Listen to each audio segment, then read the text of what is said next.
We seem to be live. Do we want to actually do this? Oh, dear God.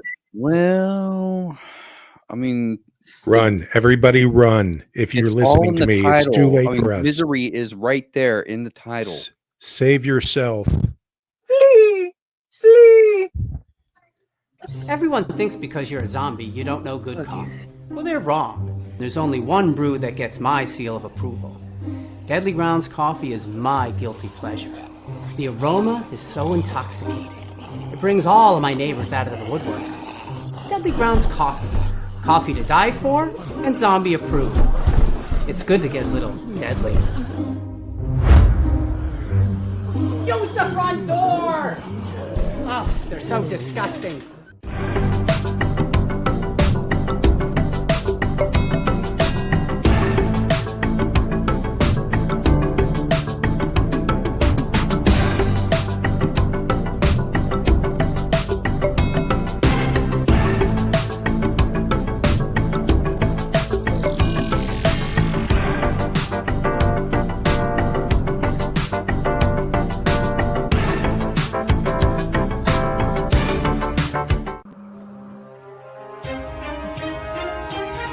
The Dorkening and all affiliated shows are not intended for anyone under the age of 18. The following may contain discussions or scenes that have adult situations, graphic violence, nudity, strong sexual content, and graphic language. This show is intended for mature audiences only. Viewer discretion is advised.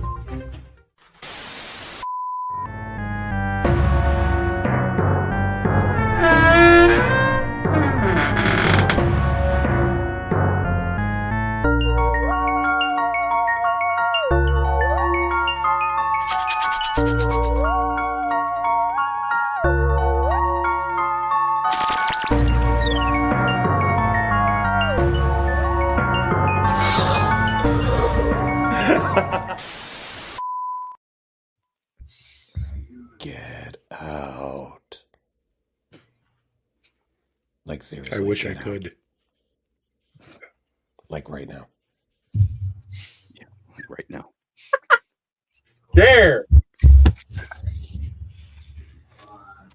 Hello and welcome to the Tomb of the Terrible. I am your host, UncleNecRo, and tonight, fortunately, we have our special guest, Sam, back. Actually, I think you're kind of an honorary member of the Tomb now. Oh, thank you. And we also have Tom Dog. Ron and Freddie and Chaos are kind of hiding out in the background, but we'll be getting to them. How's everybody doing tonight?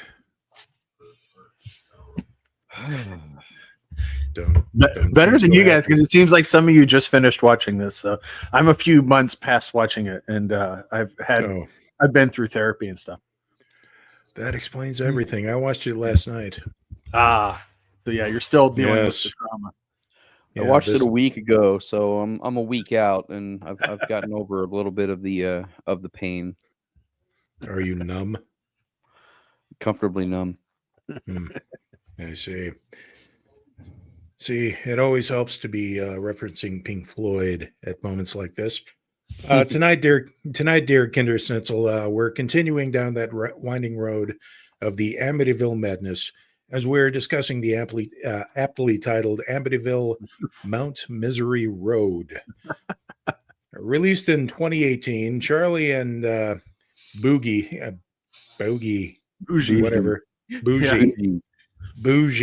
are ghost enthusiasts fascinated by the legend of the scariest road in America, Mount Misery Road. The couple continues their adventure to the woods until they realize they got into a whirlpool of paranormal activities. A whirlpool, people. Whirlpool. There were no whirls and there were no pools, so I don't know what it's talking about. So, how many people, this is their first time watching this?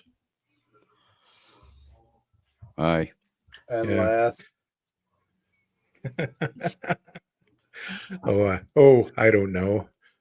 This may be a good torture device here at some time in the future, but hi, Sylvia. So good. I've watched it at least 4 times. Good. I won't lie. I've watched it. Really? Yeah, several times because I watched it and then I made my wife watch it with me because she couldn't believe my description of it. She made it about 5 minutes in, and then Wow. before I interviewed the couple, I watched it again to prep myself, and it was very weird because I had it running in the background while I was talking to them, and it was very meta, if you will. Like I didn't think they're exactly like they are in the movie because he kept saying, "Babe, get on the phone with this guy, babe." Yeah, that's what I figured. But Yeah. we'll get to that. We'll get to that. Sam, do you remember what your first impression was when you first watched the movie? I was like amazed that it existed because I watched, some of the worst of the worst, and like this was. I always joke that some things are shot on an iPhone. This is definitely shot on an iPhone. Also, that beginning. I don't know if you've ever seen Rock and Roll Nightmare, the movie with John Michael Thor in it. Oh, yes. Yes. You know how long he drives in his van? This movie beats the record. There's a driving scene that has like 15 cuts. There's a cut before a turn signal and after a turn signal. It's like the most unnecessary cuts. So I knew I was going to love it just from there because I was like, okay, no, this is somebody that it takes. Every movie's a miracle, right? That they can happen, that they get put together, that they get put out. This wasn't released, like it escaped. But what I love is like I have a picture of it on sale at Walmart. So somebody, not even like streaming, found it on Tubi. Somebody, that somebody bought this in a Walmart, took it home and said, "Oh, well, don't you love it's like a gift your grandma would give you at Christmas. Like when she would buy you the wrong toy, she'd be like, "Don't you love He-Man?" And then she'd give you like Galaxy Warriors or something. It was like a generic one. This is the same way. Like, I know you love Amityville, so I got you this movie. And you're like, you don't know me at all. Yeah, that was my impression of this movie. It's something. It's like it also sets up that something terrifying is going to happen, and nothing terrifying happens other than flashes. It's just like you want to see a monster or you want to see something terrifying, and it's just I don't even know what it. I don't think there was a script written. I think that they had like just. And the same thing keeps happening. Like I thought that they were in some kind of time loop when they kept going to different bars, and different old men would be like, "Oh, you don't want to go there," and they'd be like, "Why?" And then they would turn into this fight. And then I've been in these bars. Like these feel like the bars I grew up in. Do you know what I mean? Like where there's like just like one jukebox and a one-touch machine and people that want to kill you, and they're in the wrong place. They should have never left Florida and gone back. So what you're saying is this movie seems to bend time and space. It does. Yeah. I talked about it a little bit before we got on. It's like, they would always explain to me, I grew up Catholic, that like, if you go to hell, like 1 second in hell is 10,000 years of human time. So like, that's how long you're going to suffer and how it's going to be compounded. They're right. Cause this movie is it. And I love it for it. Also, I love that the actress that played Buzi is from Poland. She was born in Poland. Can you imagine as a child in Poland would she ever dream that she would grow up to star in this movie? Like, I guess maybe she did, and dreams come true.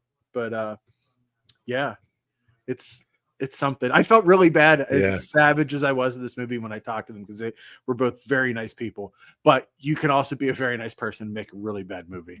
That's another lesson. Oh yeah. So, Babe, Tom Dog, Babe, or what was your first impression on this?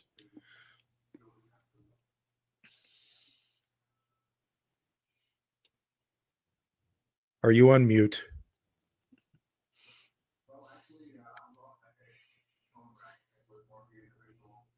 We're experiencing technical difficulties. Many. We can barely hear Tom Dog. Mm-hmm.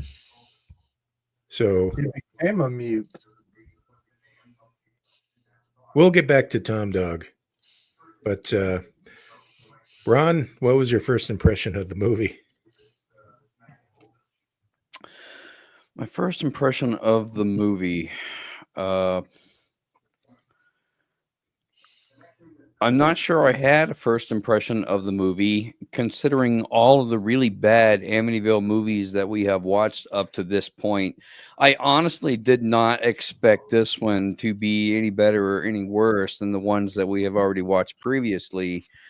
I did Right. somewhat expect this movie to be at least loosely tied into the Amityville franchise, as many of the other ones have tried to do before this, even if it's just like, oh, hey, this was a backpack that was in the house of the original Amityville house, and it's holding the spirit of whatever the evil is that lurks inside this backpack, and the straps will strangle you and kill you. I don't know, whatever. But this one, when I realized that it actually had absolutely nothing to do with the Amityville series, I was willing to give it a chance. So I got on my phone and did the Googs to find out why the hell is this one called Amityville when it has nothing to do with Amityville. And it's only because it's in the actual Amityville region of Long Island.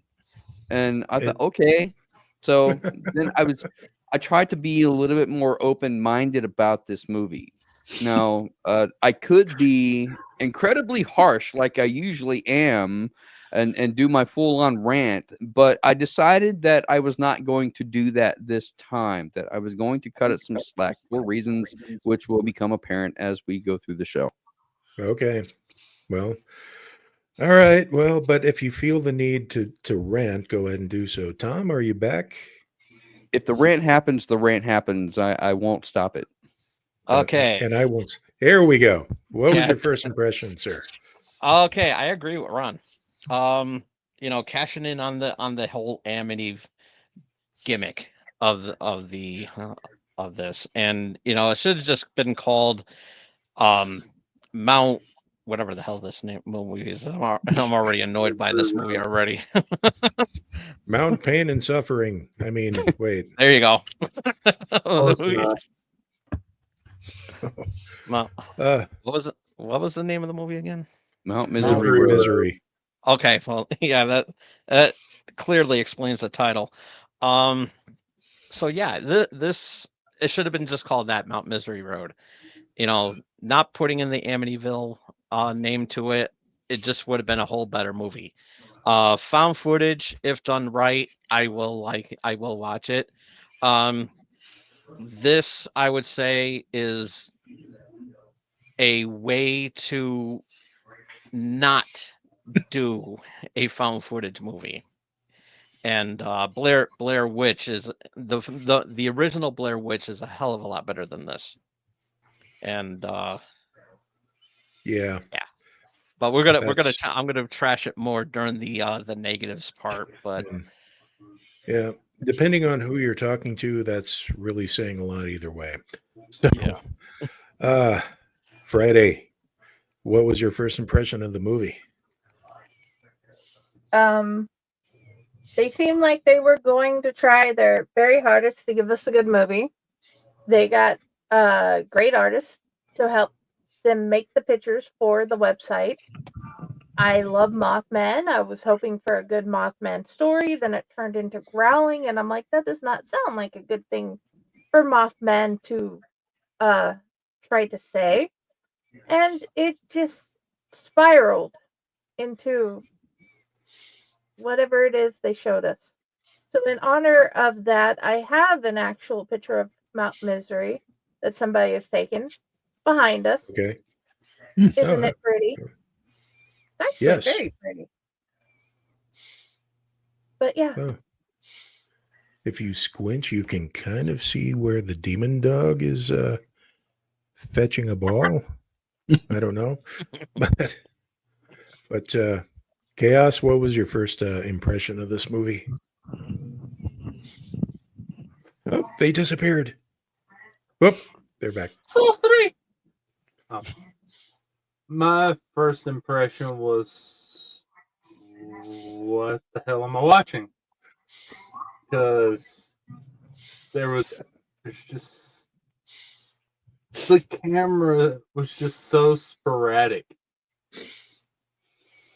Well, Even for a found footage film,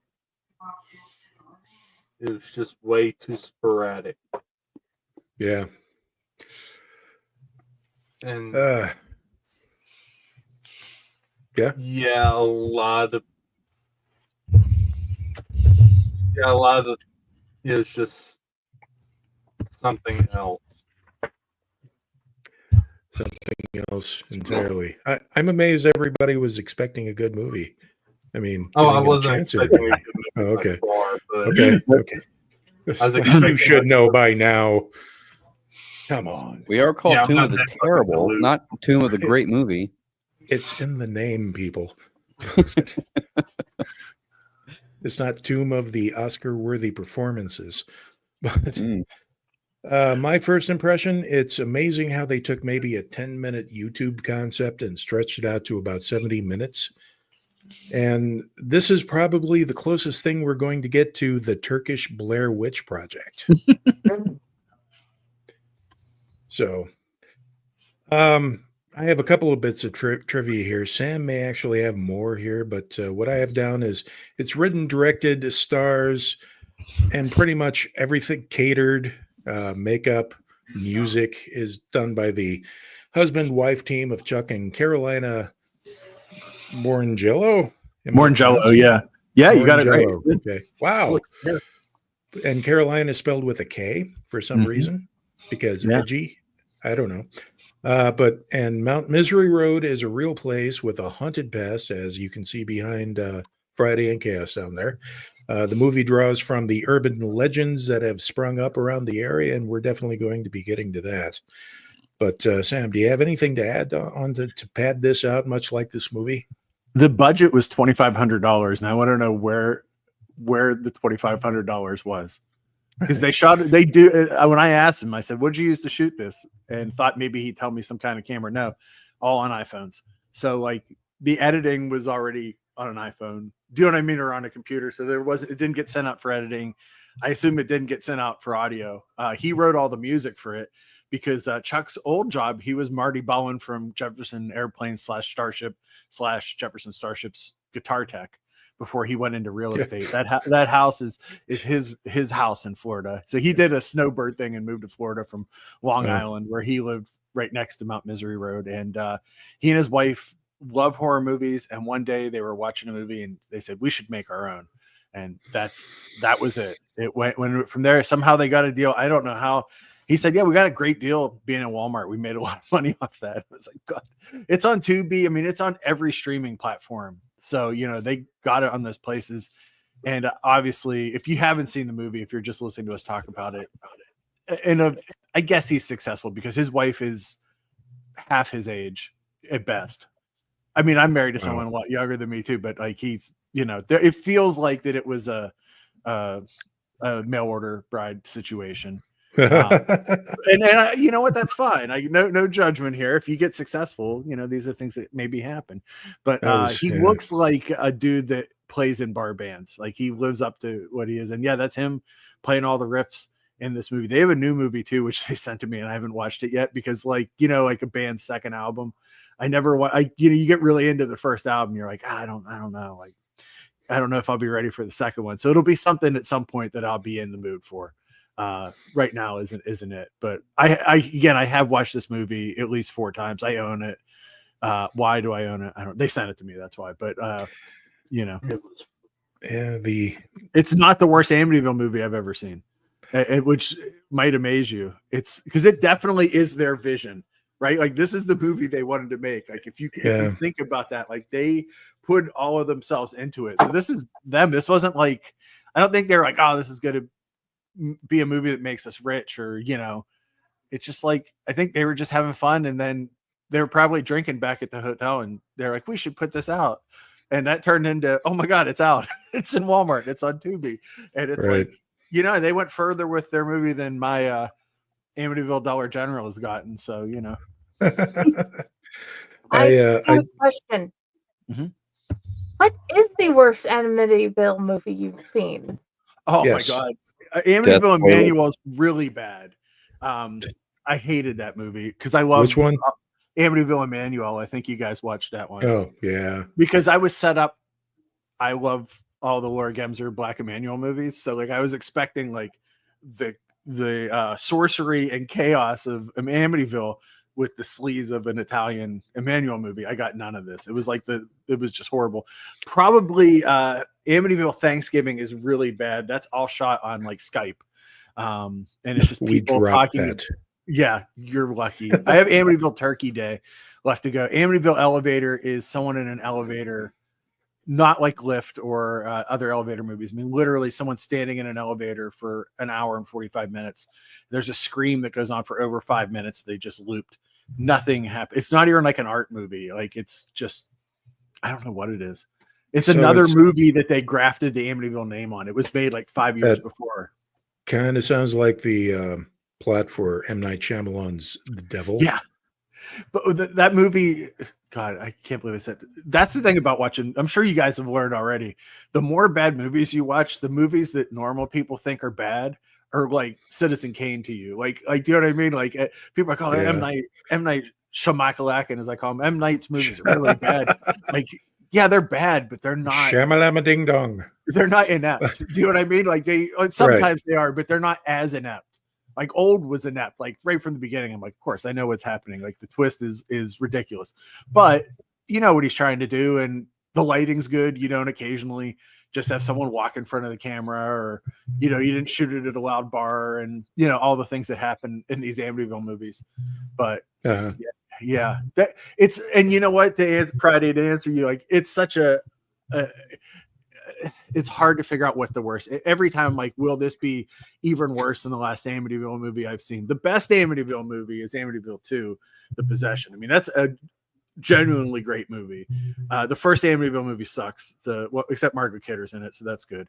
But like, of the 75 or 80 Amityville movies I watched, I could point to like 3 is good.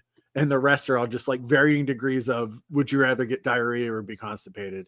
Either way, it sucks. It's just a different kind of problem. Come now. The Amityville Christmas Vacation is an instant classic. It's all right. Like, by compare, that one's, I have a friend in that one, so I have to be nice. But okay.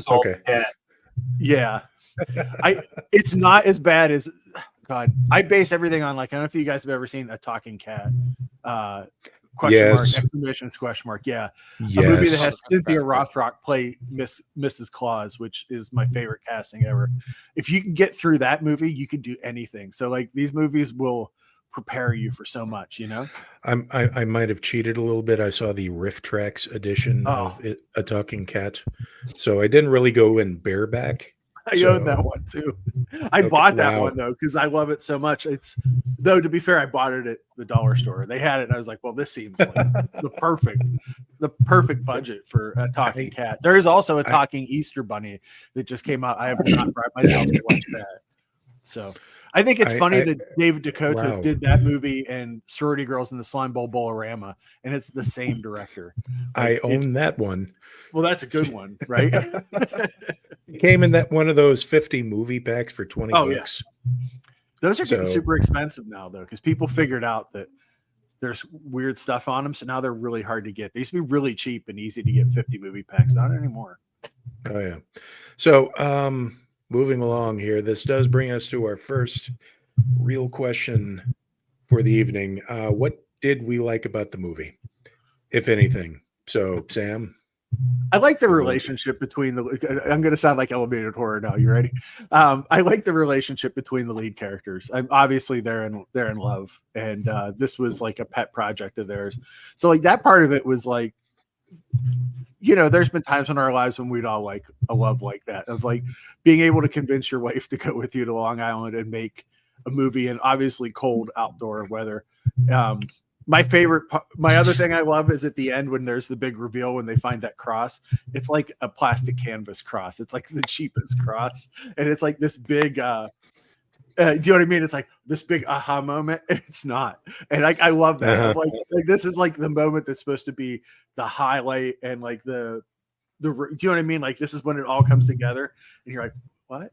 And that's great. I love that in movies. And I just love that, like, this is an endurance test, and it feels like if you can make it through it, and not like Andy Warhol made that movie Sleep, where it's just like 8 hours of someone sleeping. I've watched that, like, and I've watched like some of his other ones that they're art projects. This is not an art project, and yet it feels like it. It feels like it's like it feels like a marathon of bad movie, because there's just times where you're just like, the camera won't stop shaking, the scene transitions are horrible, like like if you have, they should have put so many warnings on the beginning of it. Do you know what I mean? Like if you're worried about epilepsy and all these things, you know what they put on this movie should be a test to see if you're okay. Like, because this movie will abuse you. I don't recommend, I don't want people to suddenly watch it and get sick from it, but you know, so when it's over, there's like this feeling that you feel when you get off the treadmill at the gym and you really ratchet up the incline and you're like, man, I didn't puke, I made it. That's that kind of feeling at the end of this movie is super solid. So yeah, I like that too.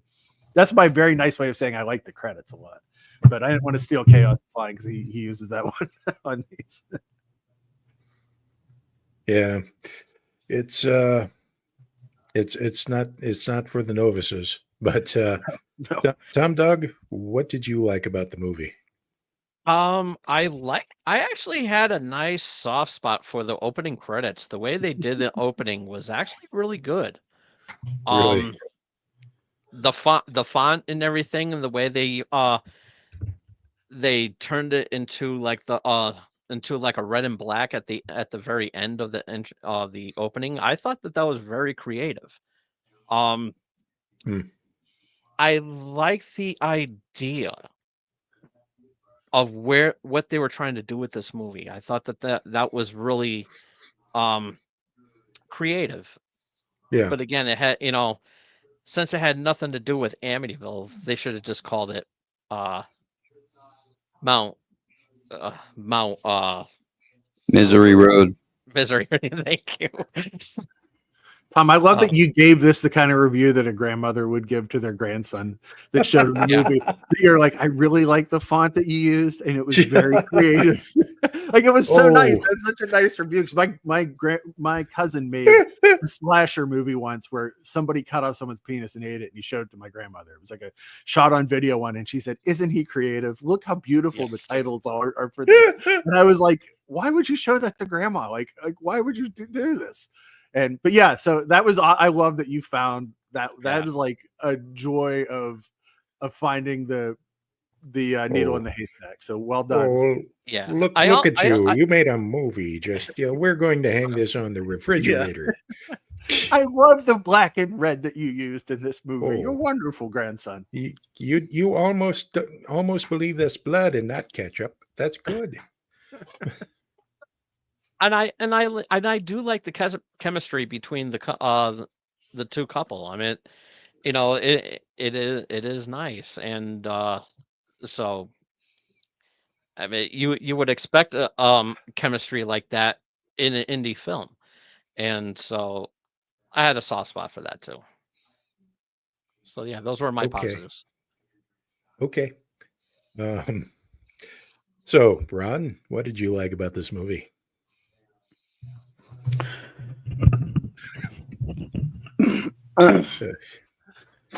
I like that Chuck and Carolina made this entire movie on their own without much help from anybody else. And the fact that they didn't put a lot of budget in there, even though I'm pretty certain that Chuck had the money to put forth to this movie, because you don't get a Dodge Charger and $1 million house in Florida without having some sort of money. Okay. Because let's face it, that was a nice fucking house, man. All right. So I have to imagine that Chuck has got some bucks stored away somewhere, and why he didn't choose to put some of that money toward making this movie a little better, I have no idea. But considering that they shot it on iPhones, and I have a feeling that's probably where the budget went, because iPhones are like $1,000 and they shot it for $2,500. So they probably spent $2,000 on iPhones and then $500 on the editing software, because Adobe Premiere is not cheap. That's probably where the budget went, because obviously they didn't get paid for doing this. It was just like 4 people in the entire movie, and probably friends of theirs. But yeah, I mean, I did like the fact that this was a passion project that they did on their own, with no prior experience whatsoever. And they saw it through to fruition, to actually put it out there and distribute it and get it on streaming platforms, to have it sold in Walmart. I mean, I gotta say that I would have mad respect for Chuck's drive and initiative to be able to finish a project like this and get it out there, regardless of how good or bad the movie actually is. So when I started looking at the credits and seeing that they did everything themselves, and I read the article that was posted and got a little background information, it sort of gave me a new respect for this movie. And for as critical as I could be about the actual, way the movie was made, I decided I wasn't going to be that harsh on it, because I feel like that would be me criticizing a friend instead of supporting them for a project that they wanted to do. So I got to give them credit for that, and that's really what I like about this movie, is the fact that it was a passion project they saw through to fruition. And, whether good or bad, they did it. Okay. Pause for effect. And Friday, what did you like about the movie? That they have a similar relationship to Josh and I. He learned how to dye my hair and various other things. They figured out how to make a movie. They're like, hey, I want to do this. And we can go, hey, let's do something like this. And they agree. They made a movie together. They worked and made an idea. They saw it to fruition. And they did it. That is a great love story. Better than Twilight. Okay, that seems okay. I'll give it that. I will give it that. But It doesn't take much to be better than Twilight. I'm sorry. Oh, no. Can I interject one thing? What? Yes. We're talking about their relationship, and Carolina is from Poland, and her character named Buzi in the movie is her actual nickname that Chuck has given her, because Buzi in her native language means kiss, and he'd always say, "Give me a bougie." But I thought that it was ironic that bougie is also a slang term that we use for bourgeois, which is somebody that is upper middle class, or has money, and they like the finer things. And she fits that to a T. She is definitely bougie in this movie. I mean, looking at the house and the car, like the clothes that they're wearing, and all of that, like, she's definitely bougie. But I mean, that's a testament to their relationship, and I love that. I think I agree with you about the cost of this, and I'm thinking that Chuck's a good businessman, so he wrote off those iPhones and he wrote off the software. So they have a product that allows them to write it off. So he made money on this beyond the fact that they figured out how to do it and they learned how to do it on the job. That's pretty awesome. They didn't lose any money, which a lot of people make their first movie and go broke. Well, so far we're getting a lot of positives, more than I was expecting from this movie, which is in no way going to shadow the rant that I have ready for later. So, Chaos, what did you like about the movie? I have to agree with Ron on the fact that they did this whole movie themselves was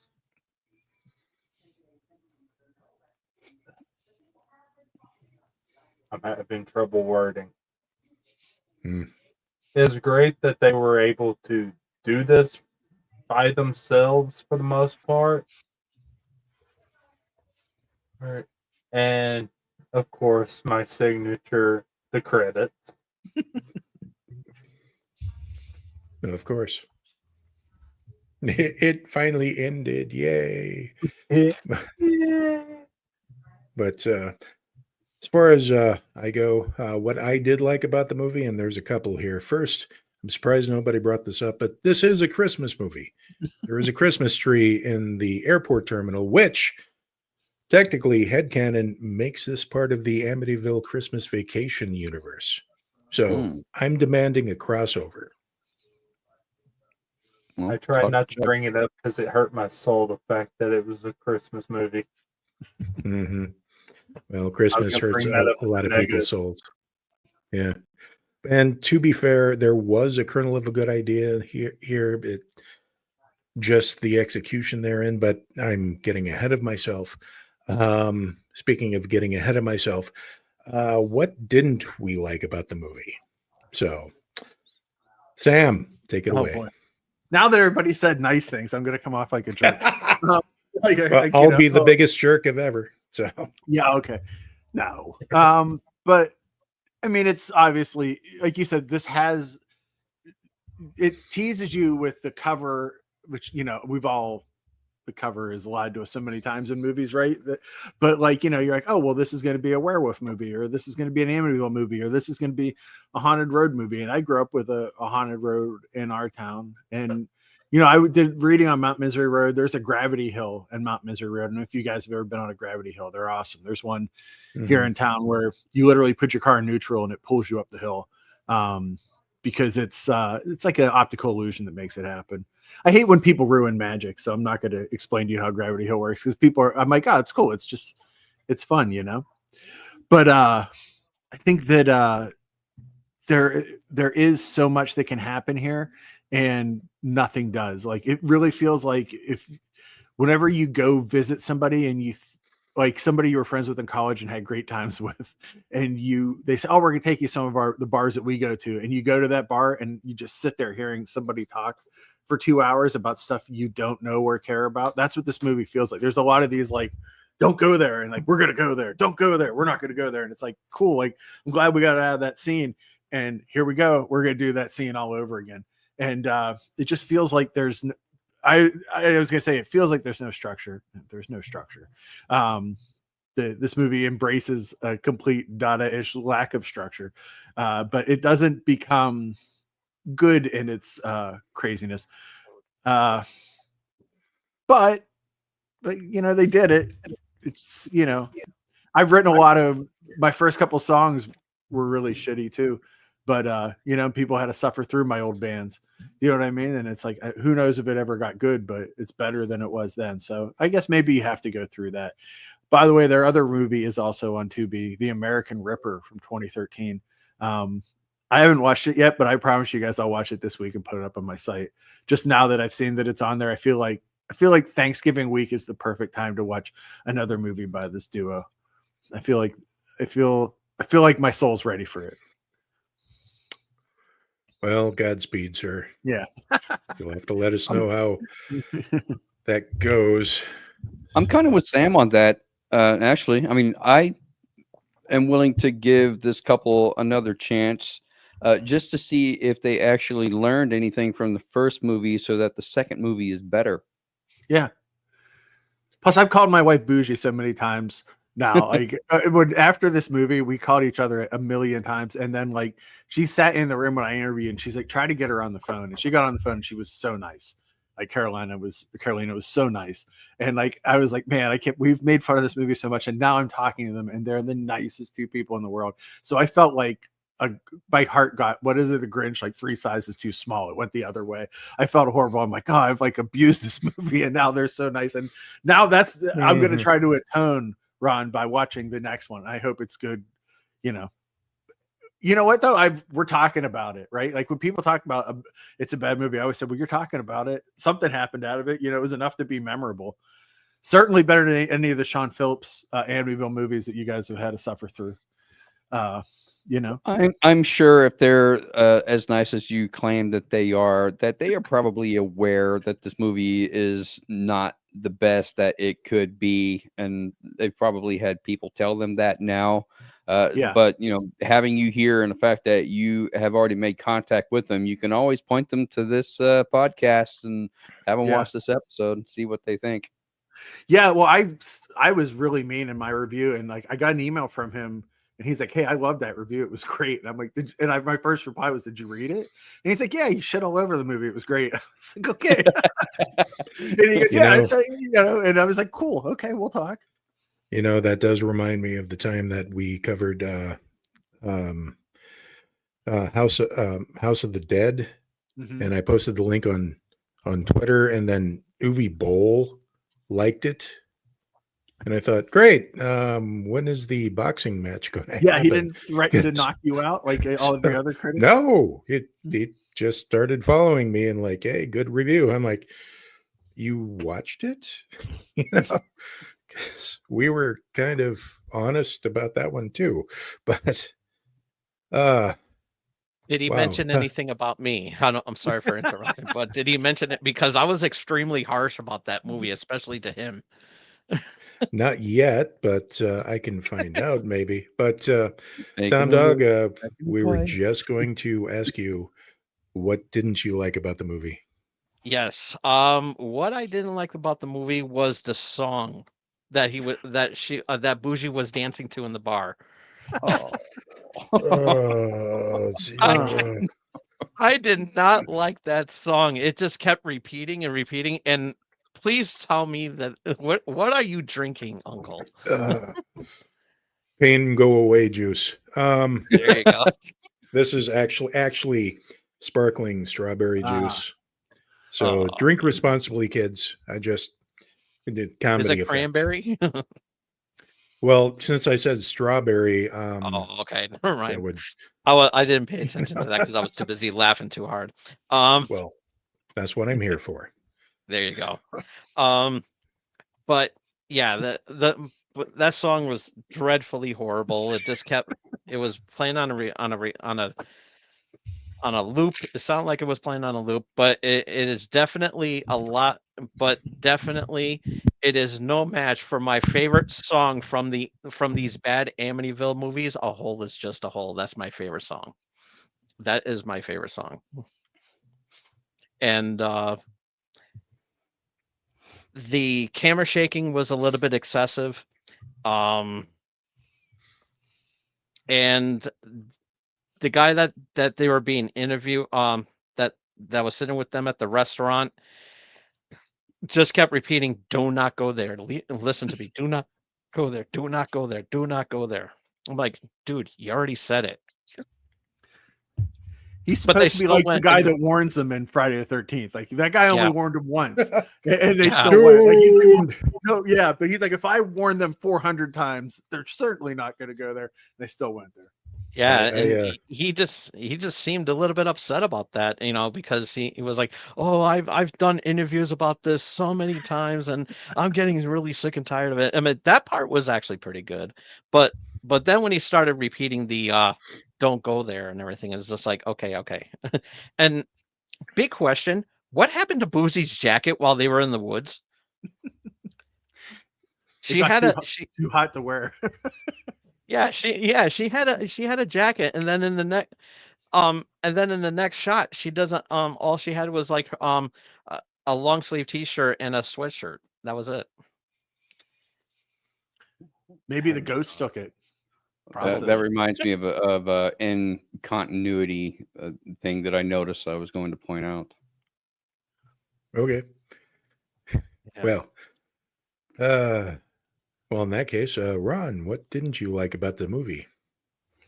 Well, since I mentioned the in continuity, when it goes full on Blair Witch Project and Buzi is running through the woods, you see her from two different angles. One from the front where she's carrying a selfie stick and filming herself and talking into the camera, so that it's pretty obvious she's got a selfie stick and recording herself as she's running. But then when you see her from the back, where's the selfie stick? Right. Where did it go? She's flailing her arms as she's running, but we don't see that when she's recording as she's running. I'm like, huh, okay. So they probably ought to thought about that. They could have filmed her from the back running with the selfie stick, because we already knew why they were there, to record. That was the whole point of them going up there, to try to get paranormal activity on camera. But we never see the camera. Even though Well, they I think take turns recording each other We never see the camera. So that Yeah. was the one small incontinuity that I was like, huh, that's odd. You know, where's the camera? But what didn't I like about it? The very first thing I would have to say is the pacing. It is incredibly slow because they drag out everything to meet their 77-minute runtime. They Now, I can't criticize this too much because if you are not a professional editor of videos, you spend a hell of a lot of time watching the clips over and over and over again, deciding where you want to make your transitions, what you want to keep, what you want to toss out, cutting out the nonsensical stuff and all of that. So by the time you have a final edit that you think that you're okay with, you have completely lost the fact that it's just way too long, and you don't notice this in your mind. It takes other people watching the movie go, oh my God, that was so slow. You know, you could chop this down to probably about a half an hour and it would be fine. But they stated that Buzi was the one that did all of the editing. And if she's not a professional editor, then she probably doesn't know about stuff like that. So I'm willing to give her a pass, especially if this is the first movie. And if they were doing this editing on iPhones, which is a hell of a lot harder to do editing on an iPhone than it is on Adobe Premiere. So I'm willing to give a pass for that because you can lose the sense of timing after you've watched something so many times during editing. That's fine. The fact that the entire story takes about 45 to 50 minutes to build up before they ever actually even get to Mount Misery Road. It's just dialogue back and forth that they could have cut out a whole bunch of that and just made it more succinct. You know, there's build up. Okay, I'm expecting something to happen. Build up. And the only thing that really happens before they ever get to Mount Misery Road is the one dream sequence where Buzi goes to the bathroom, which I thought was like, okay, that's odd. Maybe it's some kind of a kink or a fetish that Chuck has. Who knows? But who am I to judge? Okay, I mean, Buzi's hot. Let's face it. Okay, Buzi got the booty. All right, whatever. They totally didn't need the bathroom scene. It could completely be cut out entirely, or maybe even implied, and it would not have changed the flow of the movie whatsoever, because the whole point of that was for her to see the demon standing behind her in the mirror, and that is your one big jump scare before they finally get to Mount Misery Road. Now, I'm okay with the whole dream sequence and the demon in the mirror and the jump scare and all of that, but you didn't need so much build up to it. You could have just gotten to it, you know, and then like, okay, we're at Mount Misery Road now, and cut out maybe at least 45 minutes of the movie to get to what we're actually trying to accomplish. So my big thing was really just the timing, because I like the idea of the story. I'm with Tom that I think it could just be called Mount Misery Road and still have been a decent story concept. Even if you probably could have just dropped it in the dialogue that, oh, this is up near the Amityville area of New York, and Amityville is known for its weird happenings around there because of the Amityville house, and that's the area that we're going to. That would give Buzi something to be excited about. The possibility of something paranormal happening when they go into the woods will be much greater just because of the area of New York that you're going into.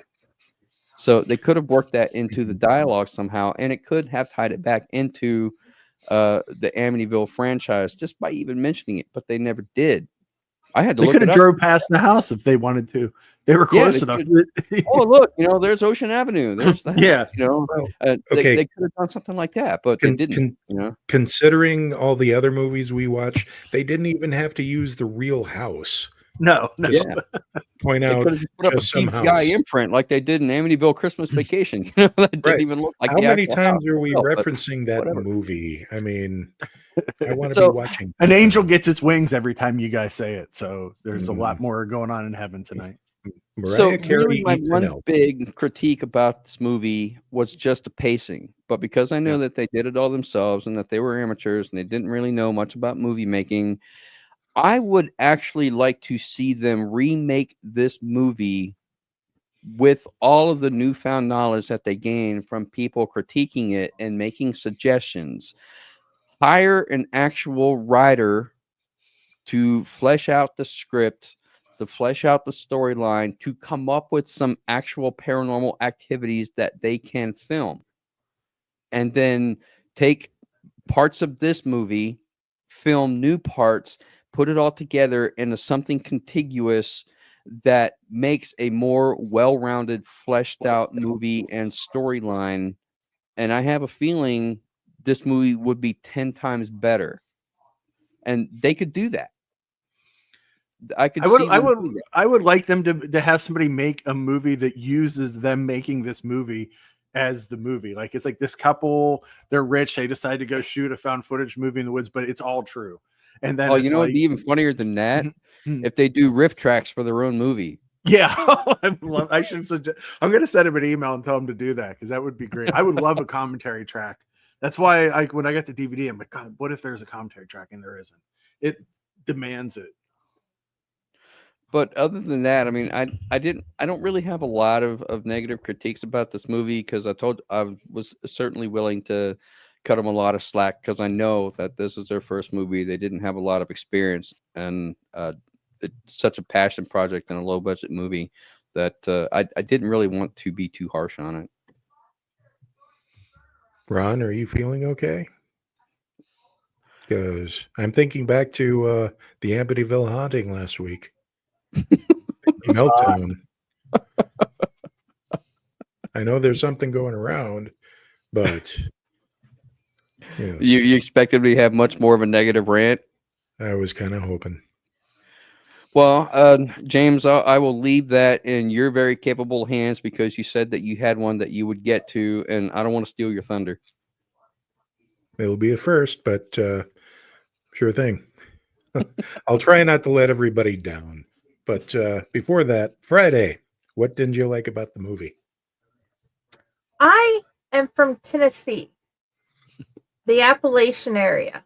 So in Appalachia, you are taught about what you don't do in the woods. You don't go in the woods. You don't go look for things.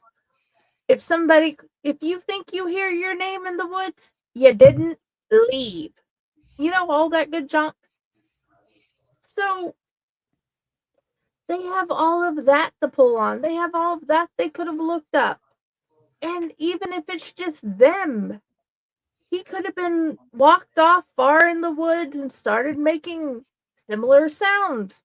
There are ways to have made this spookier with that alone. That, and they switched creatures halfway through. Why are you switching creatures? What's the point?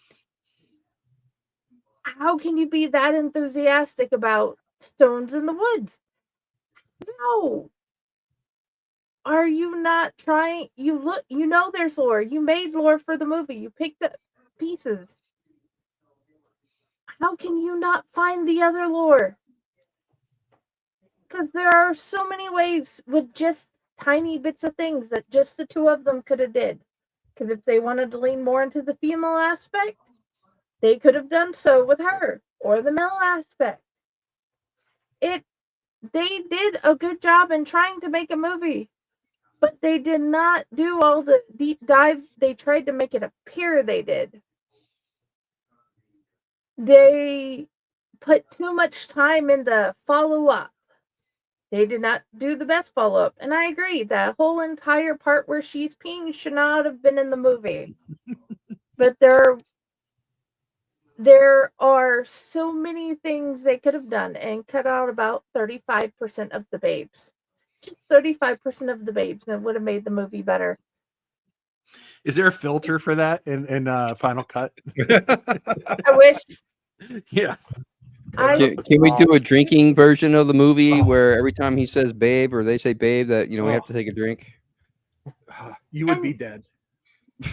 Oh, that's a point in my notes I'll have to take off now. 15 minutes in. Drinking game. Okay, there we go. Oh, did I ruin that for you, James? They see the snow. Where I come from it is crisper, and the cold is colder than the cold is down here. I would imagine if they've got snow, they would have had thicker coats. They would not have been walking around in pajamas. Why are you in the woods in your pajamas? They're from Florida. They're from Florida now. He forgot what Long Island's like. He didn't just only spent the first like 30 years of his life there. You see, it's like the situation with the Jamaican bobsled team when they were training. They had no idea what Canada was like. So, yeah, there's that. He was probably upset because he told her to hold her pee in there so she'd be warmer. And after that really long scene, too. So, oh, well. I don't know. There's just so many boggling things. It's like, I know it's cold up north. It's colder than it is here. I would have made sure I had things like a coat, warm pants. Come on. How do you not know about long johns? She's from Poland. Like, you would think that in Poland they wore long johns, right? She's like, oh, this weather's a lot closer to Poland than Florida. Maybe I should prepare for that. They got on the internet to look up the road. Nobody looked up the weather before they went there. To be fair, where I'm from, long johns are a delicious donut-like thing that's filled with cream. Right. So, yeah. Yeah. Or also a fish place. Well, I love Long John Silver's, but still. Oh, yeah. I like the Long John donut, chocolate covered with the white cream in the middle. Did your Long Johns when you were a kid have the boat of crumblies? Ours had like, you would get a boat full of crumblies, which was just the fat that came off. You know what I mean? And if you didn't get a boat of crumblies, your meal was free. That's why I'm fat to this day. I would ask for them. Yeah. I would like specifically more crumblies, please. Yeah, 8-year-old fat Sam was like, oh, could I please have a boat full of fat? And my parents totally were cool with that. You should pour malt vinegar all over it. Yeah. Oh, yeah. Now I want fish. Thank you. There's not just no any anywhere fish. near Newton, which is saddening. I don't know. Do you want me to continue on this weird little rant about the movie, or do you want to continue or go with Tom Dogs? Well, do you have anything else you didn't like about the movie? I guess. Yeah, I put down in the chat that I also forgot to mention that they went into the woods without any supplies, and Buzi was complaining that, oh, I'm thirsty and everything like that. No water, no canteen, and we're lost. No compass. Their phones have compasses on them. They have phones. They didn't have service. Oh, yeah, they didn't have service.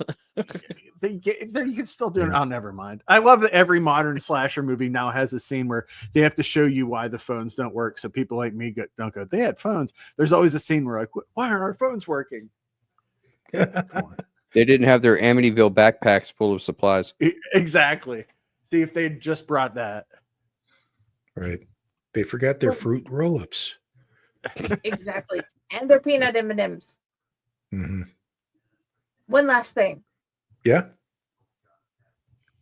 They acted like they had a plot, but I'm not sure if they knew how to follow through with the idea that they had a plot.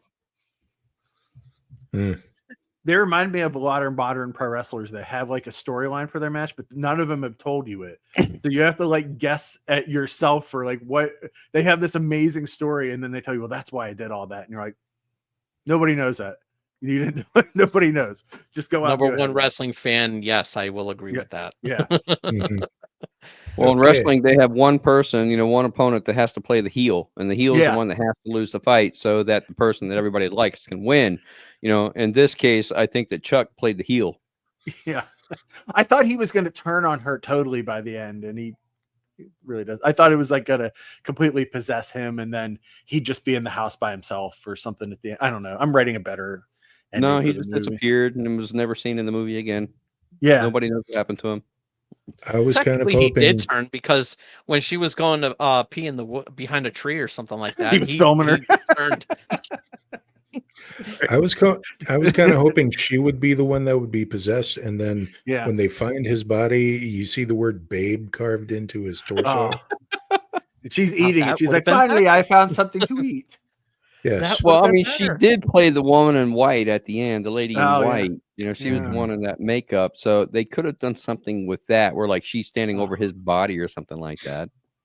You guys are Chaos, making you- this such a better movie. I want Yes. to thank all of you for making me like this even more. Thank you. Yes. You are welcome. But Now Chaos. you're about to destroy it. Chaos. No, actually, Chaos has to tell us what he yes, didn't like yes. about the movie. Of course, everybody's already mentioned the peeing scene. Uh-huh.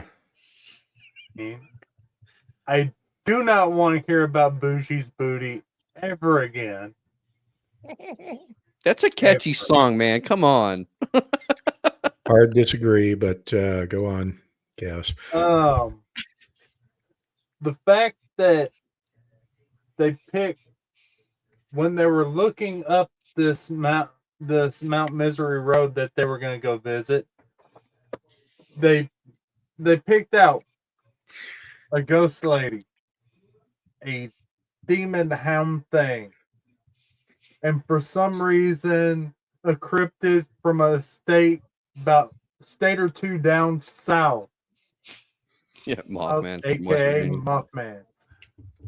Mm-hmm. And before the trip, they were bragging about Mothman. During the trip and during the walk in the woods, it was all about Dogman. And then the end of the movie, Lady in White. They Yeah. could not make up their mind for anything He about did what do they were research. doing with this movie. I don't want to And- scare you, but Mothmans have been moving north. Like they've been showing up in like Suffolk County and higher in Upper Virginia as well as Chicago. So there's a lot around the airports in Chicago. Why I know so much about Mothman, don't ask. But yeah. Oh, that does remind me at the beginning of the movie when he gets the pictures and they're looking at all the pictures and it shows all the orbs, which, you know, basically specks of dusk or, you know, bad lighting when taking the picture. And like, that's what we're going up there to do. We're going to take some pictures and, you know, catch some orbs on camera. That never happens. They never mention it again.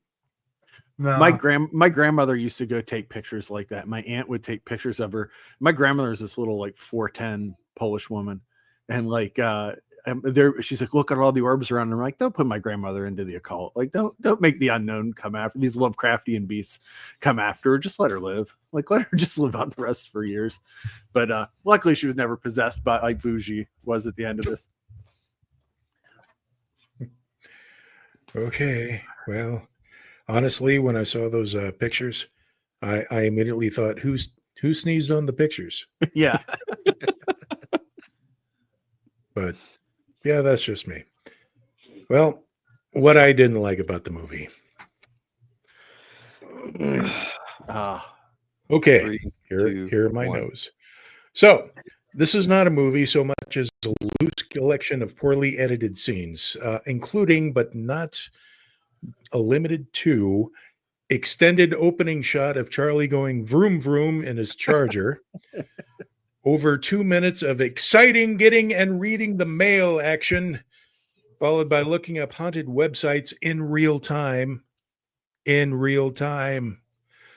Pointless dancing at the bar to crap music. I'm not even going to mention the whole booty thing until just now, which I just did. Anyway, exciting boarding a plane, then drinking on the plane, and then sleeping on the plane. Wow. I can barely contain myself. And final reel of nothing but walking in the woods, filming every tree, at one point marveling at the snow. And that's not even, you know, like I said, drinking game, take a shot every time someone says the word babe. The word babe was used way too much today. But did we need to watch her pee? The answer is no. And I agree, all that focus on talking about the Mothman got my hopes up and then dashed them when it never happened. And I'm thinking just to make this better, at the end, it was the Mothman all along, but the Mothman must be played by Richard Gere. Mm. I'm just saying. They could You know, probably get tie Eric that all- Roberts. Eric Roberts does these movies all the time, so they could have got Eric Roberts to be the Mothman. No, the only way they'd get Eric Roberts is if they have a crying scene. Yeah. Mhm. If you say Eric Roberts' name and you're shooting an independent movie, he will show up. That's the new Okay, rules. so- Like, And Okay. cry. Okay. Yes. Okay. Addendum then. Eric Roberts plays the Mothman, but somebody runs in the back and sticks a quarter in his ass. and then someone pees on him. Eric, Yes. we made a movie. Yeah. Wow, that's a fetish movie right there. Yeah. Well, it's getting close. It's an Amityville fetish. That's the next one. Okay, so this is a movie that relies too heavily on talking a lot about ghosts and hauntings without ever showing something that's happening. The pictures and websites don't really count. And as I was mentioning to Friday and Chaos in the pre-show portion, that this is the all sizzle no steak method of doing something, where you talk about it but don't really show it. It's show, don't tell. It's the opposite of that. Yeah, I'm a fan of when movies take a long time to show the monster and only show it in shadows, but there's no monster. There's nothing. Right. Yeah. There's no monster. No. Paranormal Activity had a payoff. Yeah. The Blair Witch Project, whether or not you like the movie, still had stuff happening. Yeah. Mhm. And the dialogue is just painful in this. It was probably most entirely improvised. Nobody seems to have had any previous acting experience, with the addendum of maybe, I agree, this is their first movie, so maybe they've learned from this. It didn't seem in the interview that you posted on your website, bnsaboutmovies.com. Go there too. That they were taking more of a, well, if you don't like this, you can go fuck yourself, and I'd like to see you make a movie, yada yada yada. Huh. Which you get a lot of that kind of defensive stuff, but hopefully they took all the, we'll just call this constructive criticism, and took that to heart and kind of did better with their craft. Yeah. Because like I said, like everybody said, there was a kernel of something here that could have been really good if it was made properly.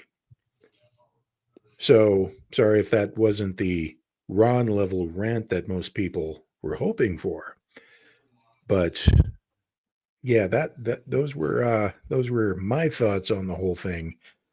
Fair. Yeah. So Jamie? yeah, Friday. Okay. Just to add, the Ron level rants are fun. The UncleNecRo level rants are fun. I look forward to any of them I get.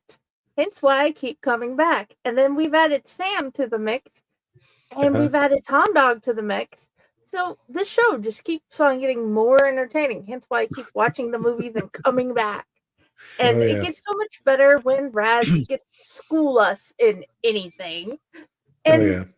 we love Pyle and his toilet paper roll. It all works. It's just one of my Yeah. favorite things.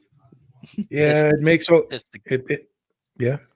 yeah, And if Dell It's the- had it's the been key here, point. she would have gotten us some choice screenshots too. Yeah.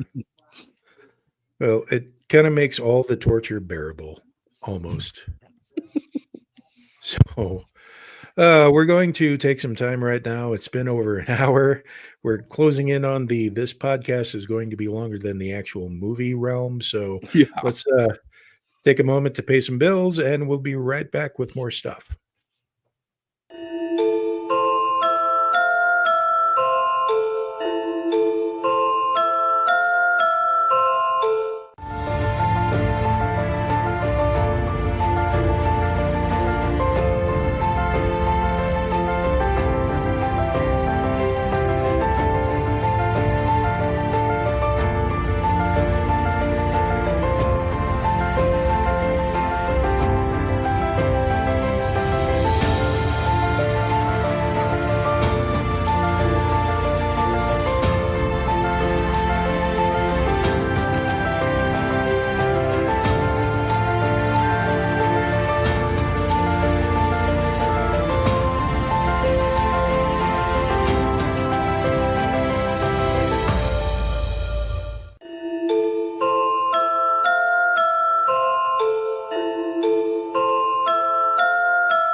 Greetings and shabibans. We are the Retro Reductibus Cephala Podcast, a long-form bi-weekly show that celebrates all the things that made growing up awesome. Well, that sounds good, but I don't know what all those words mean. I think what Parasite Steve's trying to say is that on Retro Reductibus, we explore a range of retro goodness, from toys, video games, and movies, to cartoons, and even snacks and school lunches. Oh. And we do it all with a positive spin, a slew of killer guests, and some very adult language. And you know what else is cool? No. This crazy show is part of the Your King Podcast Network with new episodes every Tentacle Tuesday. What's that? And if waiting 2 weeks for a new episode gives you a sad, know that we drop bonus episodes all the time, like the off-format Crow's Nest and an interview series we call The Brick.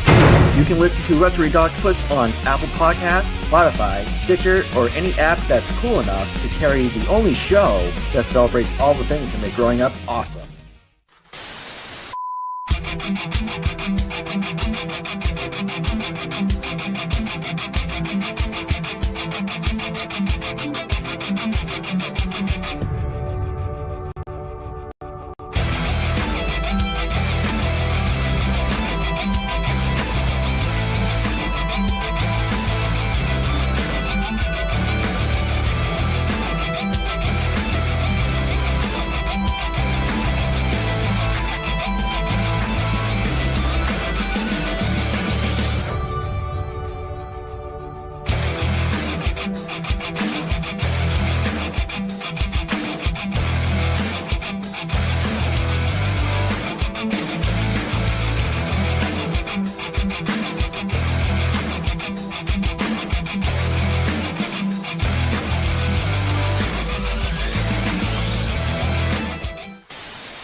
And welcome back. Well, that was fun, wasn't it? And I have to say, do you love Tomb of the Terrible? I mean, really love the Tomb of the Terrible. But you want more than just waiting week to week and finding out what our thoughts on movies are? Well, time to get your tub of Crisco out, because we have a YouTube channel that contains, I'm pretty sure, all of our only Tomb of the Terrible. Only Tomb of the Terrible. So you can go through every single movie that we talked about from the beginning, whether they be so bad they're good or so bad they're bad, to the my God, what am I doing with my life? I'm looking in your direction, Lamageddon, but you can access this anytime. So, before we go on here, Friday, what kind of books do we have to offer the unwashed masses? Well, let's start out with Raz's new book that is amazing. Sophia just moved to a new town, and there's this creepy house next door, and she finds these weird shadow creatures there. Her and her new friends try to figure out how to stop them and remove them from their town before they do something much worse. And I can honestly say it is Sophia approved. Okay. Then Honesty in Verse.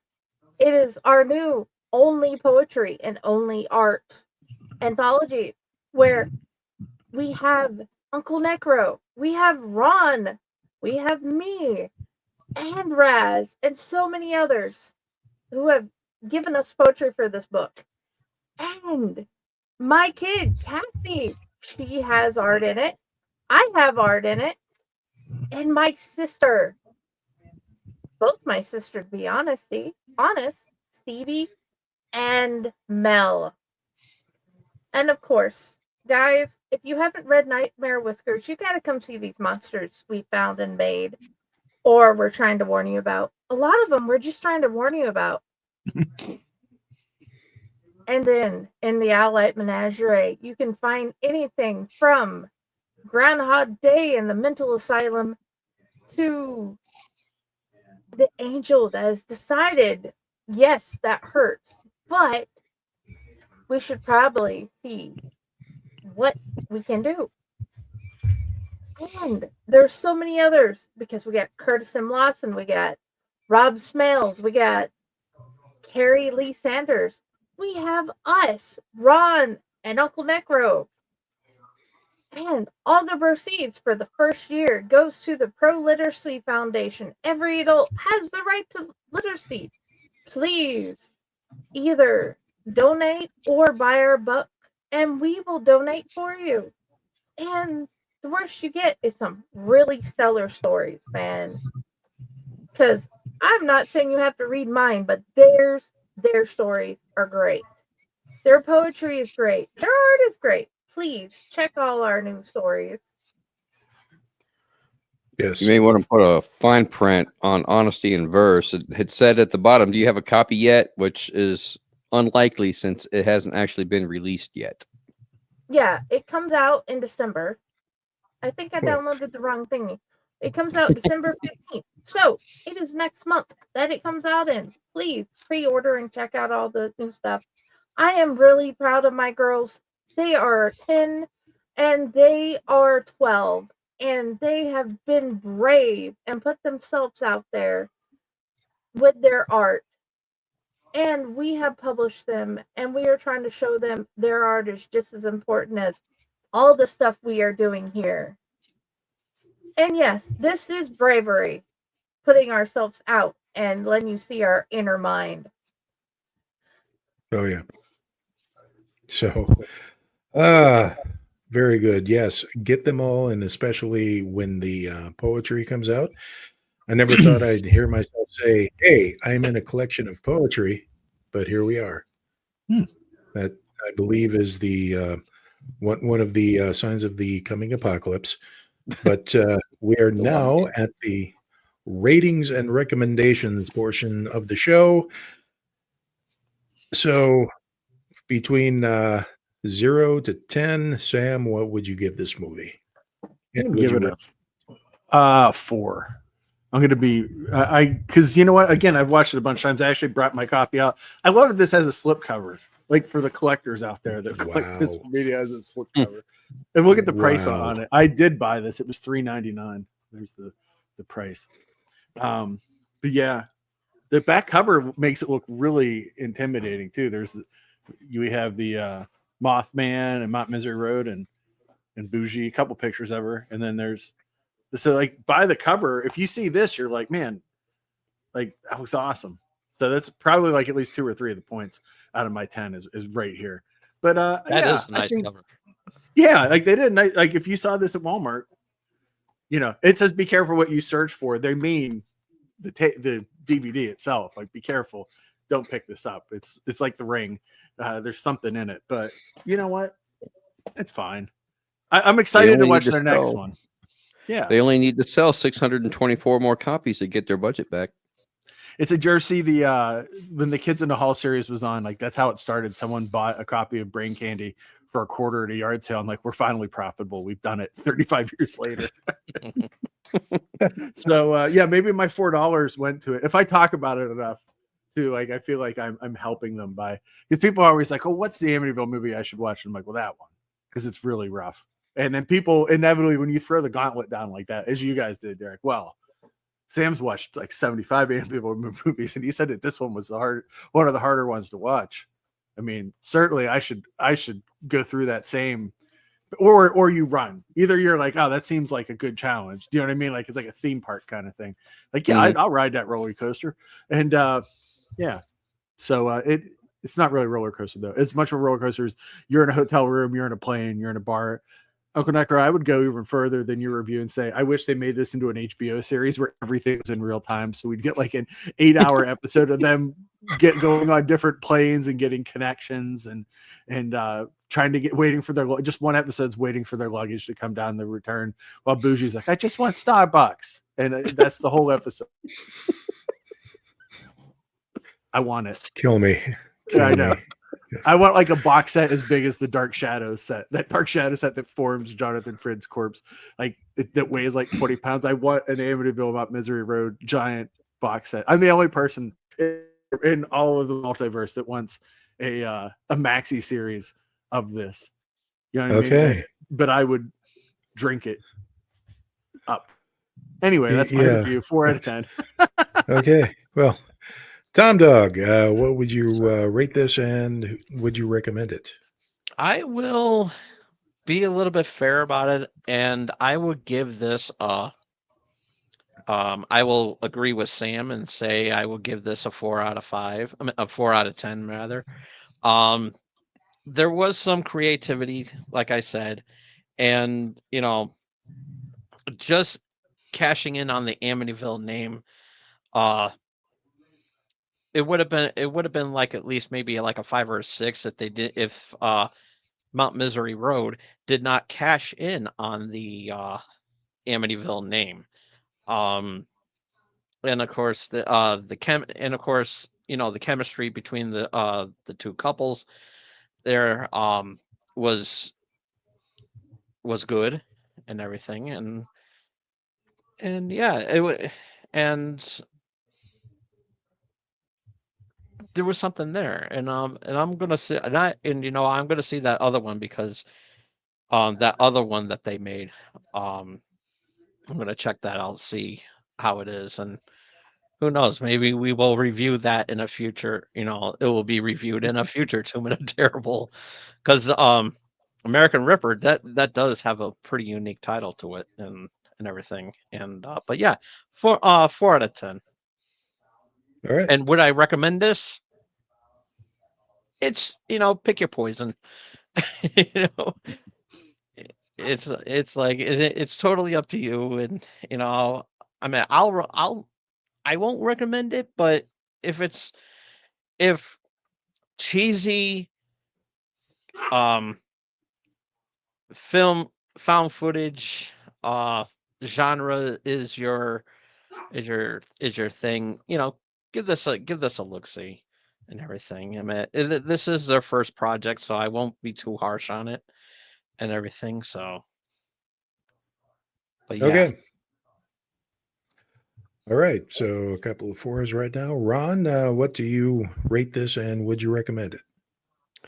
Well, first off, I'm going to call it, and I think that we most definitely should review American Ripper. We should definitely put it on the calendar. I would like to do that, to make an episode of that. For this particular movie, I was sitting here thinking about it, and I was going to give the movie a 3 just for the movie itself, because I do think that there is a lot that they could do to make the movie better, to improve upon it. But it's certainly not as bad as some of the other Amityville movies that we have watched. So I feel like 3 is a fair score, but I started thinking about it, and I really want to bump it up just for that Buzi Got Booty song, because that's a banger, man. I mean, come on. That whole song itself just kind of made me crack up when I heard it in the movie. So I'm just like, all right, I'll give it, I'll bump it up to a 4 just because that song's a banger and I can put it on repeat. Before you put on Amityville Ripper, I mean, not American Ripper, I looked up the summary. Bobby, an attorney, and his wife Lola, played, of course, by the same two people from this, move into a new house located on a beautiful lake. As soon as they settle in, bizarre things happen. When Lola discovers the house and the lake have sinister secrets, it's too late for both of them. Spoiler warning. Bobby becomes a delusional maniac murderer who turns into a disturbing psychopath. Wouldn't you be a psychopath before your murder? Torturing Lola and killing anyone who comes his way. Okay, now I want to see it. Well, that sounds a lot like Amityville itself. Yeah, exactly. I was going to say. Basically the plot. Yeah. Wait a tick. Is there a boat dock? Is there a red room? Right? Yeah. As far as whether or not I would recommend this movie, I would say not this version. Because I would still like to see them remake this movie the way that it should be made. And I want to watch that, see if it's any better. And if it's good, then I'll recommend that version, but not this one. Okay. Well, that brings us to Friday. What would you rate this movie and would you recommend it? I would give it a 4 because of this, being able to do this and continue to do this and stay married is an amazing feat. They did it. They went out and they accomplished it, and where they're all of what they've done with it deserves at least a 4. Now, if we have or end up with those fans that want to go on our very odd path we are forging with this series, yes, definitely watch it. Otherwise, only if you want to go on the path of the Amityville torture that we collectively are trying and Sam has done, definitely do that. I didn't even think about even wanting to do so until Bill said we were doing it, and now I don't regret the path. I am starting to regret some of the movies, but I'm glad I've done it. I believe that's called masochistic flagellation. So As we dance through the masochism tango. Chaos, what would you rate this, and would you recommend it? I have to be slightly different.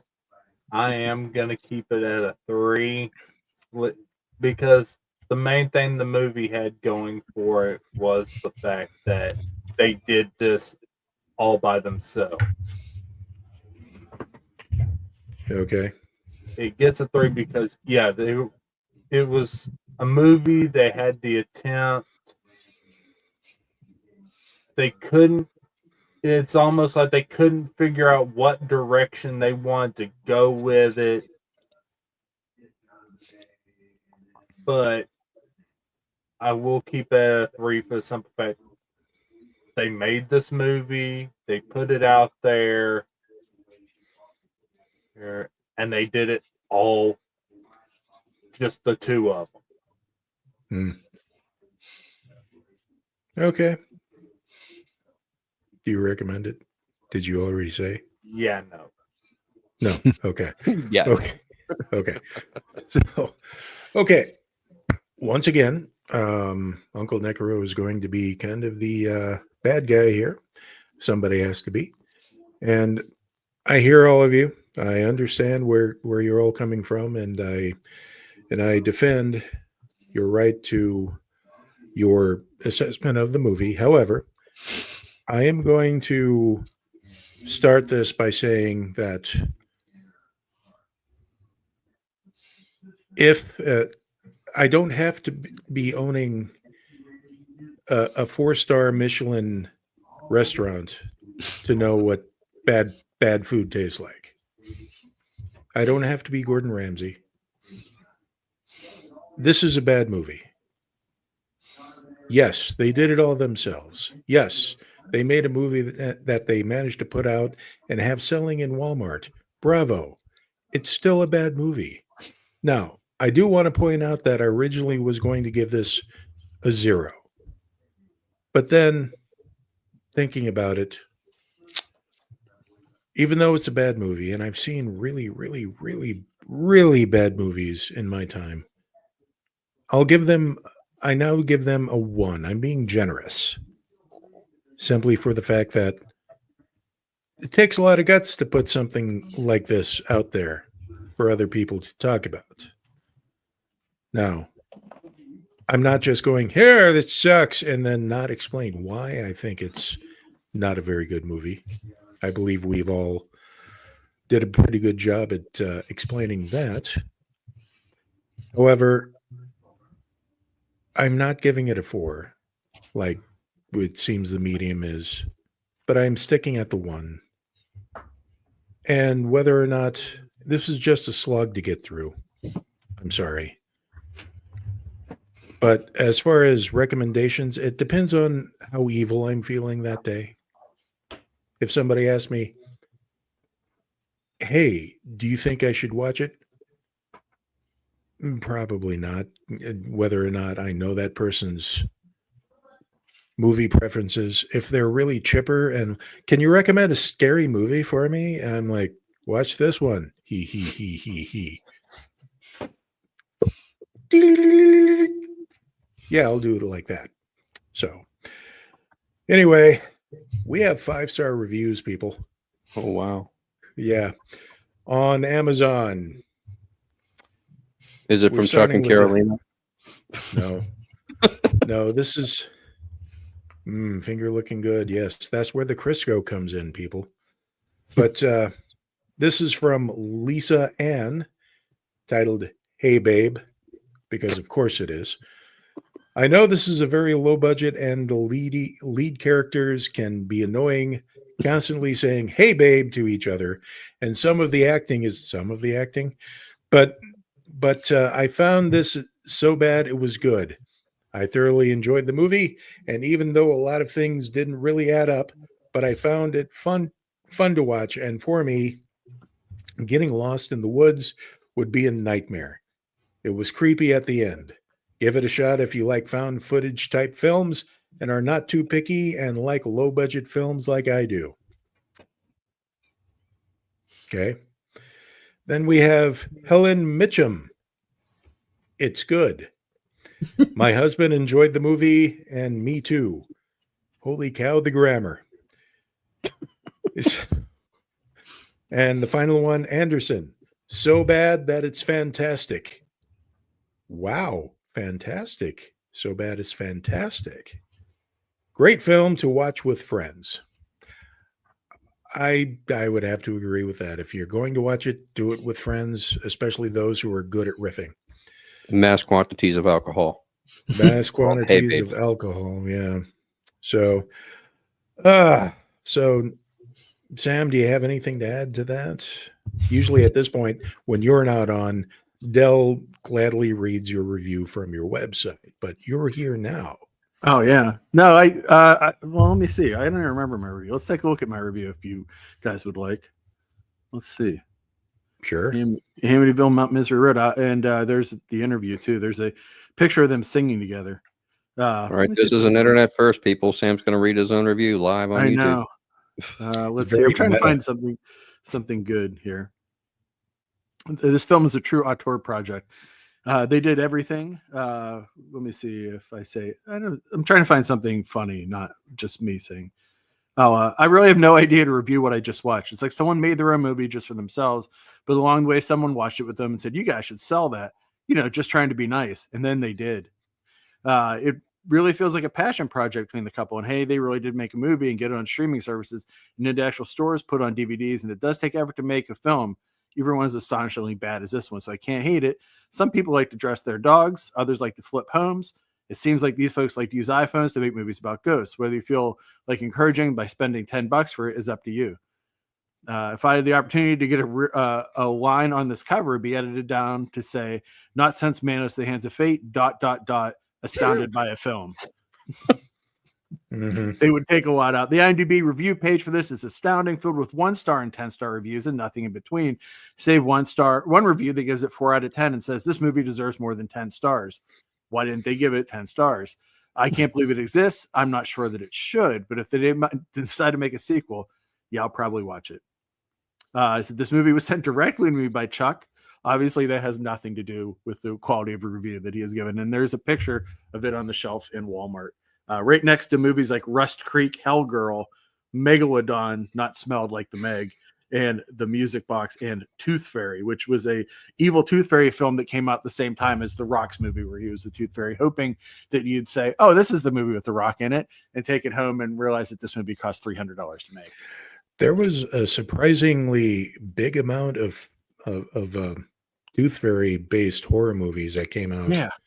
Now everybody, those same people are very excited because they can make Popeye movies and Mickey Mouse movies. And like, so we're going to get the Slayer Man. The Slayer Man. Yeah. Someone said that to me, like, I figured you'd be excited about this. And I wondered right back, I got taste. And I was like, no, I don't. They're doing one for Steamboat Willie now. Yeah. I know. And there's all the Winnie the Pooh ones. And it's just like, do we need these? But I guess, like you guys said, why do they call this Amityville? Because it's an IP that people are like, oh, you're looking at the idiot that watches all these movies. If this was called Mount Misery Road, I would have never watched it. I would have never hit my radar. It was called Amityville, Mount Misery Road. Oh, I injected in my eyes like heroin. That's how I am about these movies. So will I watch Amityville Turkey Day? Yeah, on Turkey Day. Probably right after the Parade and the Dog Show. So yeah, I got a problem. Luckily, I can come on to shows like this and talk about it. If I can Oh, recommend a you're- Christmas movie for you guys, though, that you guys should do. Have you guys done Elves Amityville yet? Christmas. Have Oh, you done Elves Elves? yet? Yeah. No. Oh my God. It's my favorite Christmas movie. It's about at the end of World War II, the Nazis created a eugenics program to make elves into the perfect race for the Fourth Reich. It also has incest, a shopping mall, a Santa Claus on cocaine. Dan Haggerty from is in it as a Santa, a mall Santa. And it's amazing. It's one of my favorite. It has a death in a bathtub scene, which I always love. A radio in the bathtub, a favorite thing for me to see happen in a movie. So yeah, I completely recommend it. It's great. You had me at Dan Haggerty. Oh. So I actually did an interview with the first director, James Conway, that worked with him, that did all the Sun Classic movies. Like they did his series, and then they also did like In Search of Historic Jesus and In Search of Noah's Ark. So I got to actually ask him about all the fake stuff that's in Search of Noah's Ark. They had a piece supposedly that was of Noah's Ark for that movie, and they found out years later that the guy was a hoaxer that gave it to them, and he had basically put barbecue sauce and iced tea on it and heated it up on his grill and to make it look like it was aged. So when they carbon dated it, they said this is from 1975. This is not from Noah's Ark. Apparently, it aired on NBC twice too.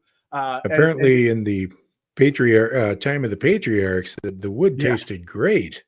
Nom nom nom. Yeah, so I'm Hickory obsessed smoked and with everything.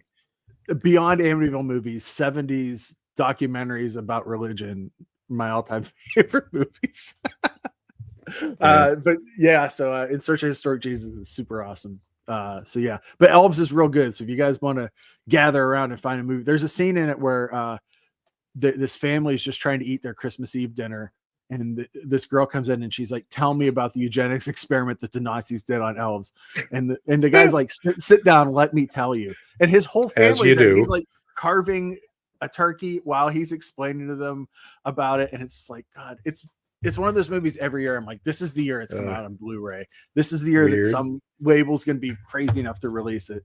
Nobody ever is. Normally my family would just watch like Mickey Mouse's Christmas Carol, but I don't know. We need to spin the wheel to see what we're tortured with next week. So whenever we're ready for that. I'm so excited about this. Can you see it? No. Nope. Sam, it's funny that you should mention elves because I was scrolling TikTok earlier today and I saw a clip of it on TikTok. Oh man, it is great. There it is. I'm big. I'm in big and there we go. Nope. Nope. What are we doing? No. What's happening? Don't look at me. Don't look at me. There. There it is. Okay. There we go. Oh. 3 movies left on the wheel. We'll take this one. What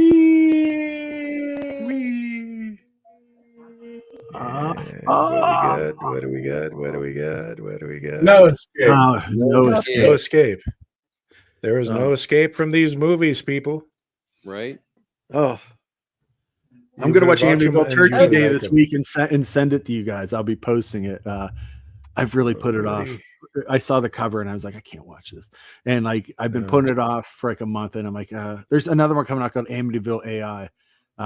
We had it on the wheel, but then Tom Dog said something about Amityville Backpack. Yeah. And so I'm like, that needs to go in place of Amityville Thanksgiving. I actually wrote a song for that review. I rewrote Stroke Nine's little black backpack as Amityville Backpack and wrote a little song about it. Interesting. So that is awesome. So Sam, where can we find you? bnsaboutmovies.com. Also, that's the name of the podcast. And you can listen to me rant on all sorts of movies. This week's movie is Ghost Fever, the movie that Sherman Hemsley lost all of his money for and had to make Amen after the Jeffersons because he spent all his money on this horrible movie. Also, a lot of people think that Sherman Hemsley made most of the PCP in LA after that. I get into it. Also, every Saturday night, I host a video cast with my friend Bill Van Wren, Driving Asylum double feature.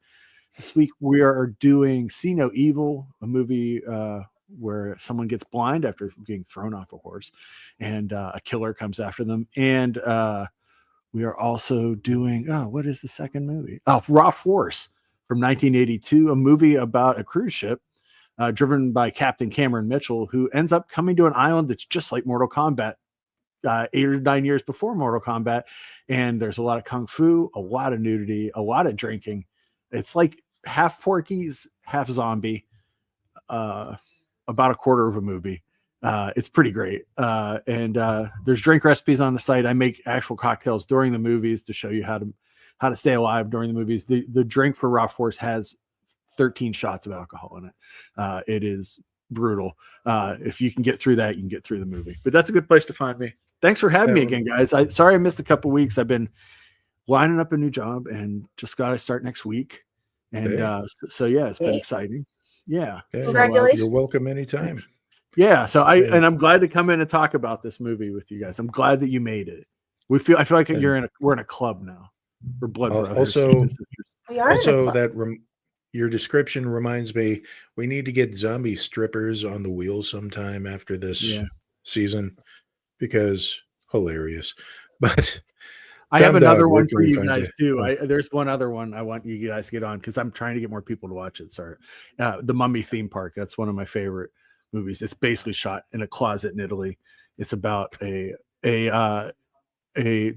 someone buys the pyramids and decides to make a theme park. Large chunks of this movie are about the merchandise that they sell, how much beer costs, what kind of beer you carry in a mummy theme park. Also, you learn that mummies can only be defeated by breasts. It's true. It's great. The effects are awesome. It cost about $200 to make. I talked to the director, the one guy did everything. And he's crazy. Now he makes automatons for a living, and they're all very disturbing.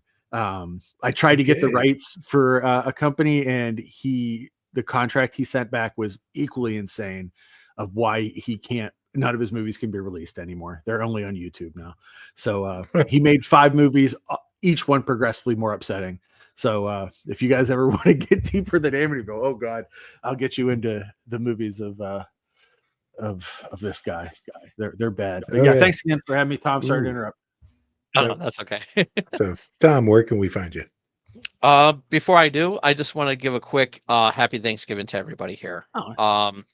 I am thankful to be a part of this this journey. That's what I'm truly thankful for and everything. So yes. Chug. Where can we find you? Okay. You can find me on YouTube at Tom Arcade 69. I actually got a show coming up on this Thursday on Channel X. It's a Thanksgiving episode. It's kind of been a tradition since I've been on YouTube. And so it's just going to be a laid back show. Anybody can come on if they want to. And so yeah, it'll be a lot of fun. And of course, Wrestling Prime on Saturday, got the Survivor Series review to do, and there's only one way to find me and everything like that, and that's face hug that subscribe button. Okay, Ron, where can we find you? You can find me on Facebook under my author page, Ronald W Gillespie Jr. -author, for all things that I'm doing as far as my writing goes. Also, make sure that you check out Honesty in Verse when it's released next month. I have 3 poems in it, and they are epic fantasy poems, so they are rather long, of I think like 6,000 words or so. I'm quite proud of the work. It's the longest poetry I've ever written, and I'm really curious to see what people think about it. Outside of that, you can also find me on TikTok under @WolfDojo, WULFDOJO. I'm a martial artist by training, and I try to make martial arts content for TikTok. So if that's the kind of thing that you're into, then check it out, and let me know what you think there. Otherwise, you can find me here on Allied for Tomb of the Terrible and Padded Self, and sometimes Allied Society. Okay. Friday, where can we find you? First, search the YouTube. It's under Tomb of the Terrible. If you want to join the club chat room, we are in the group's called Tomb of the Terrible on Facebook. And for those in the show. I've put the link to find it in the chat, in our army chat. If I'm everywhere, I'm on Fake Horror, I'm on Owlite, I'm on my own pages, Friday with the Library in the Blue Box, and my author page is under Jennifer Elliott. And I am so grateful to be in multiple books with all these people. And I'm so grateful that, okay, I know I keep harping on this. My kids finally decided to be brave enough to do what we did and put their art in anthologies with us. I'm so grateful that we got to be in anthologies with them. And I just can't get past how proud I am of that. As well you should. So, Chaos, where can we find you? First of all, this review is officially 32 minutes longer than the movie is. I was about to say that. Yeah. And I am still in the closet. Okay. Because she won't let me out. Okay. Well. Free me! Nope, not gonna happen. Not going to test that one. And I am as always, your humble servant, Uncle Necro. You can find me in eastern Nebraska on a farm in the middle of nowhere, yelling at clouds. And also, I'm on Facebook. I'm on Instagram. I'm on Twitter, now, currently known as X. I'm also on Blue Sky, and somehow I have a author fan page on Facebook too. Hey, become a case file. That's all I can say. Also, of course, I do the Tomb of the Terrible. I'm part of the Owlite Network and part of the Fake Horror as well.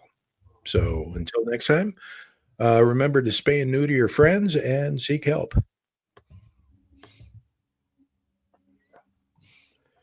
Run. Got through that. Hiding.